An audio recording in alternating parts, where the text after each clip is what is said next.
Hello and welcome. I am Dexpa and this is the TipTop Resonator. I know what you're thinking, this doesn't sound like a resonator, it is just a filter, and you would be somewhat correct because we got used to digital resonators where the number of filters or bands is almost unlimited. If we wanted to replicate a mutable instrument rings, probably the most famous Eurorack resonator, we would need 20 of these. And even in the simplest 4-note polyphony mode, we would still need 5 of these, which would be quite prohibitive, both in terms of space and money. But if you buy 20 of these, use the affiliate link. Today, though, we're rocking resonance like it's 1975 because this module is inspired by the Moog PolyMoog, and being all analog, the number of bands comes at a premium. So before I unpatch this, let's break down this patch you just heard in the intro so we can then see the module and move on. There was a sequence running from the zero control going to the XPO, and I used a saw wave to have like the right amount of harmonics to be carved from the resonators.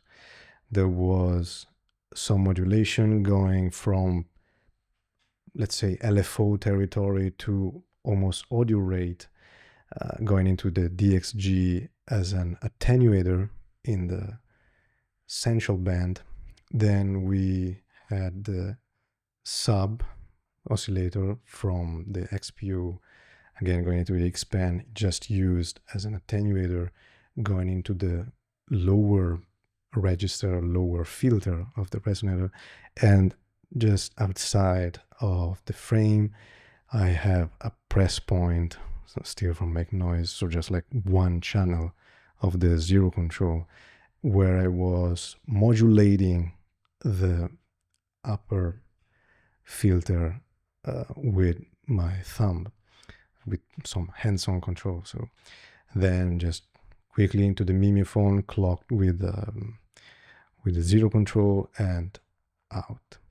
So this is kind of like the, I would say, general use case of this module, the more vanilla way of using it. And as we heard, I started with a bypass sound. Let's remove the mimeophone from the equation. So this is just the the saw wave, and this is the resonator without any additional modulation.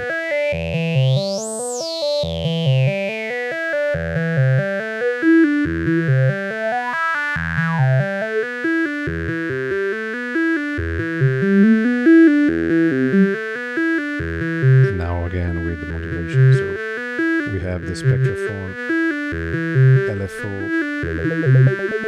full range being added to the frequency we chose.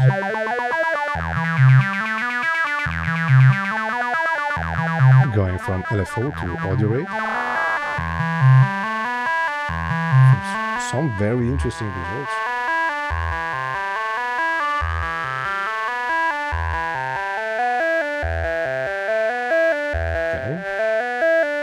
Then we have this one, I'd say lower audio rate, going into the lower filter.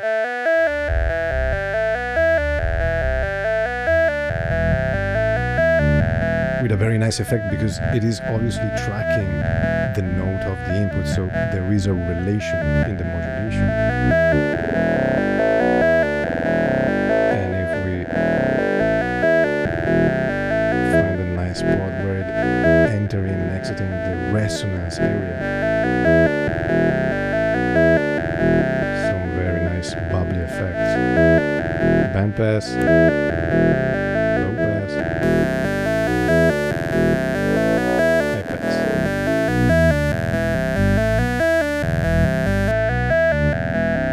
But I like keeping all the 3 bands usually for this use case in bandpass because it is a more cohesive sound.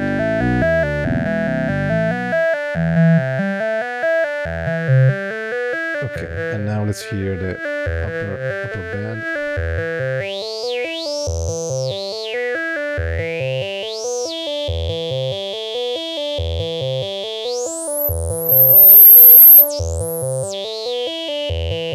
And we will see that we have some attention to pay to the volumes, because with 3 resonance and 5 input volume and output, 4 input and 1 output, there is a lot of gain staging to manage. Okay, and I say the result is quite interesting and beautiful.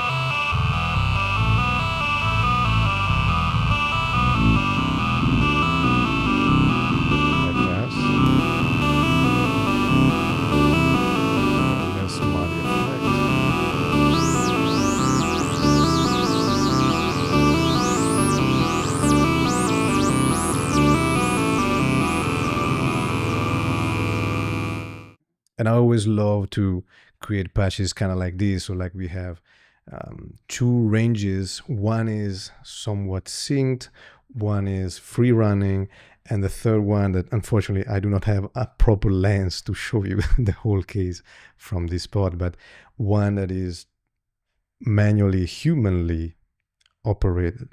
So I will now remove the patch so we can take a look at the module itself.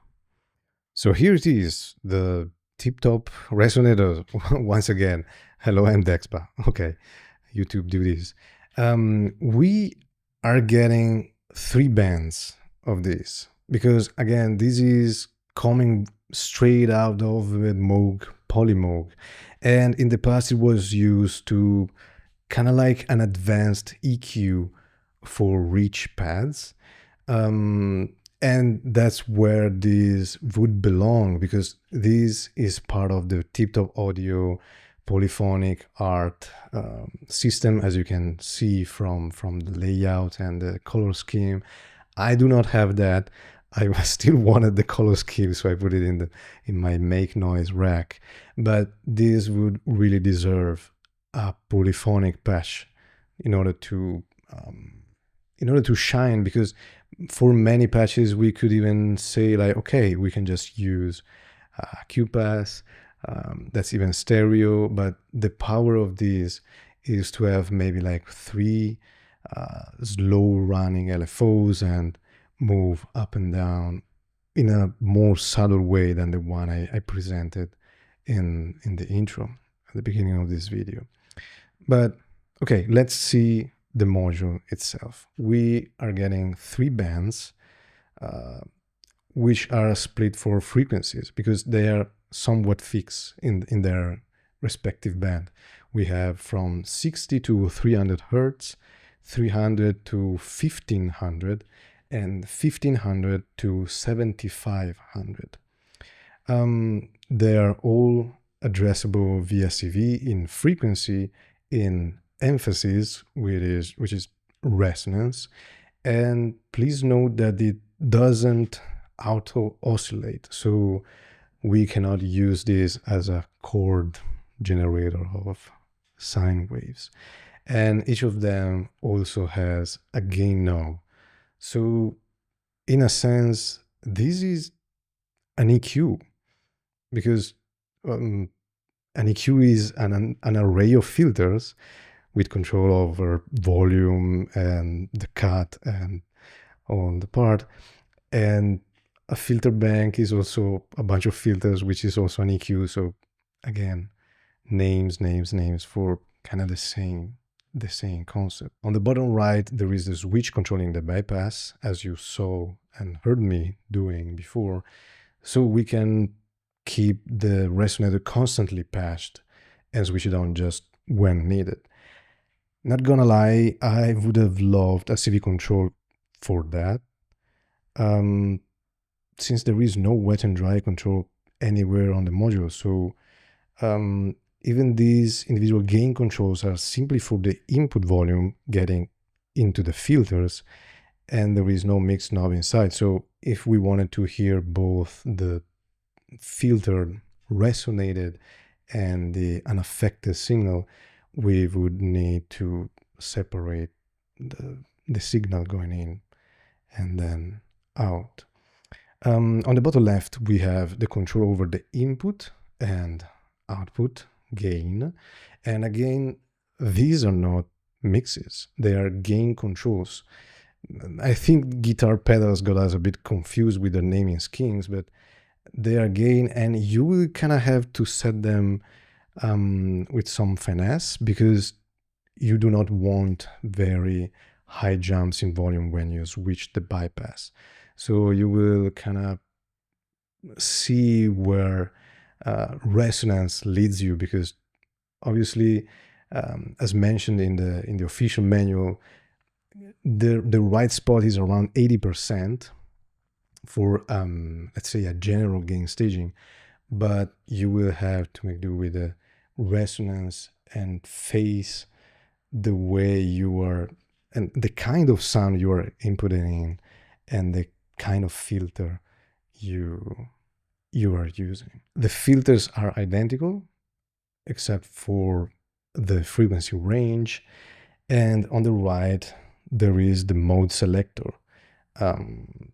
So you can have high pass, band pass, and low pass for each of the three, and it's not immediately let's say immediately intelligible which one should be better in any given case, because it might be a case where, for example, even for pinging, where I would normally use low pass filters, I found the band pass filter or the high pass for some specific inputs to work best.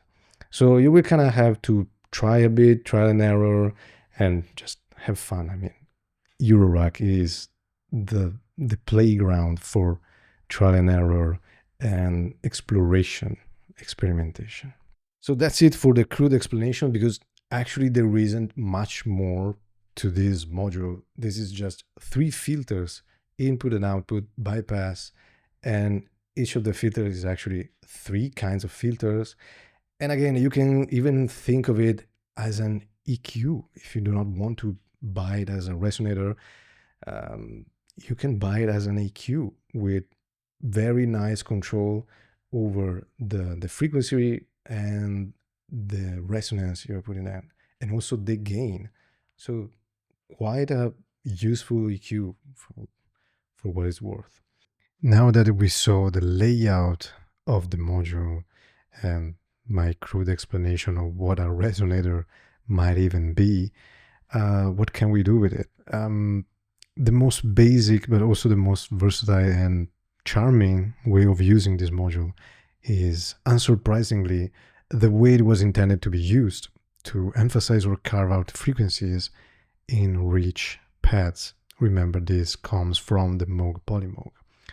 So I do not have polysynths that can be run directly into here. Actually, I do not have many polysynths at all, but I loaded some Fender Rhodes patches recordings into the Morphagene that I found on Freesound, the one linked by Make Noise itself. And since I do not have LFOs around here, I'm using the free lanes of the zero control to modulate each of the bands. So these values will move the frequency. The emphasis is on the maximum, and I will just play with the clock. I patch the clock into the touch gate output, so I can speed up the clock at my will, and it will go back to the set speed, which is not clocked with the recording itself. It's easier heard than said. So let's hear it.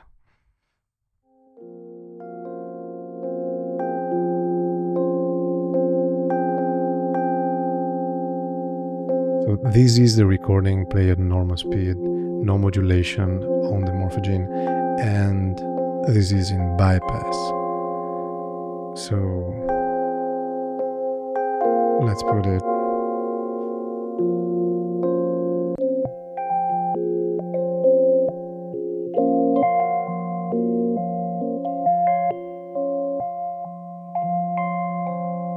This is with a modulation stopped.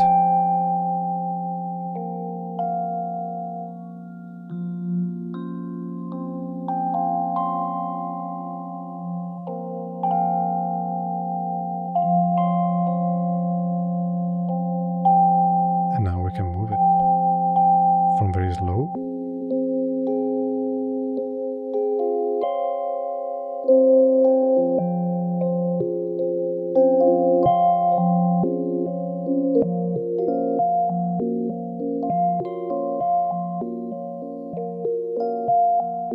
Maybe this is a bit too crude, but with a touch of mimephone, everything becomes better.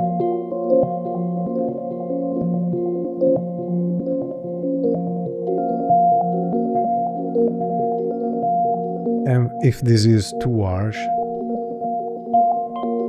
we can always dial a bit back the emphasis.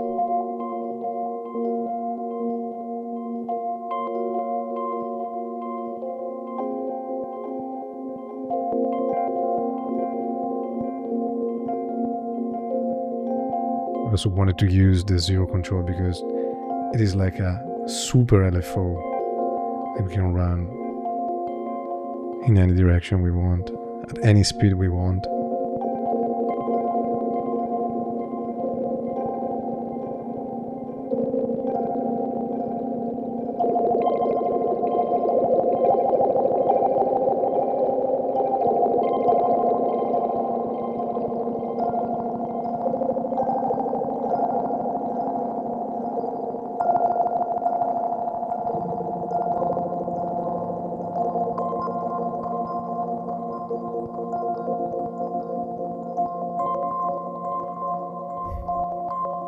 I could listen to this for hours.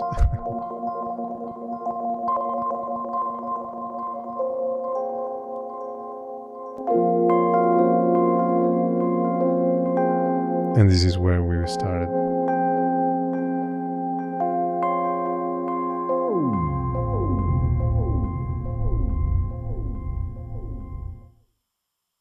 Another way of using it, and I'm proud of myself for waiting until this point into the video to even name the practice, is pinking. I mean, we have 3 filters and it would be a shame not to ping them. Before attempting some plucks, I do have to remind you that we only have 3 bands, which is not bad, but we are very far away from any attempt at additive synthesis and or physical modeling. There will be no marimba sounds here unless you want to splurge, and obviously by clicking the affiliate link below, buy more copies of this resonator. After that, it's only a matter of molds and offsets and you're ready for marimbas, but I just have one of these. It's not immediately clear which type of filter will be better, and funny enough, it also depends on the kind of impulse you're sending into the resonator, because generally speaking, we are used to ping low-pass filters, maybe sometimes band-pass filters or notch filters if we're used to ping phasers. But it depends on the frequency, it depends on what we are inputting and the range of motion. So for this patch here, I just have the gate output from the zero control going into the input, volumes to the max, resonance to the max, and then frequencies kind of put in a spot where it makes sense with the modulation, but I didn't tune them because it would be a massive pain in the back to tune them by ear, each of the steps, while managing the 3 ranges, which are a bit overlapping, and also depends on what kind of filter there is. So This is not an ultra precise filter to ping. It is more for texture, which is quite nice. We can hear it without the mimeophone first.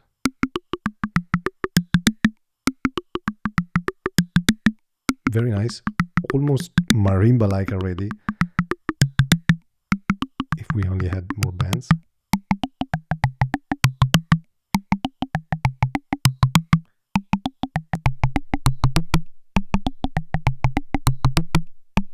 This is now with the low pass, which is overdriving a little bit.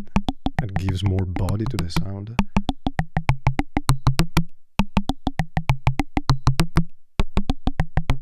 But for example, in the middle band, the low pass, in this case, it just thins out the sound. And I'm using the high pass for the top one. Because with the band pass, in the middle it gets darker. And I know if I'm stupid, ignorant, but I cannot foresee why this is happening. Like, I know how an EQ or a filter works, but in the mess of a patch, it is quite hard to foresee the result. But you know, there are guys around programming DX7s, so they will know why and how.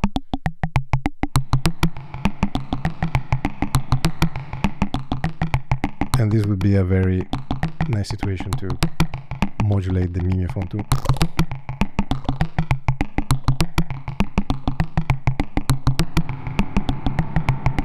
Okay, now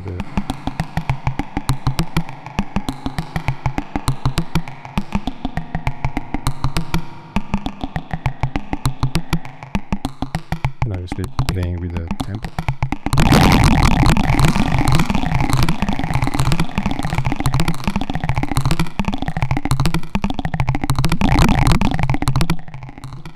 All right, I'd say that's all for today. Again, filterbank, EQ. The more I use it, the more I even like it as an EQ. I cannot demonstrate everything here with just these, and it would be probably a little bit too subtle. It would be like listening to compressor demos. We always pretend we are listening something when fiddling with a compressor. In reality, no, especially on YouTube. So it is also useful as an EQ, and I especially like simple modules that kind of make me try to squeeze the last drop of utility out of them.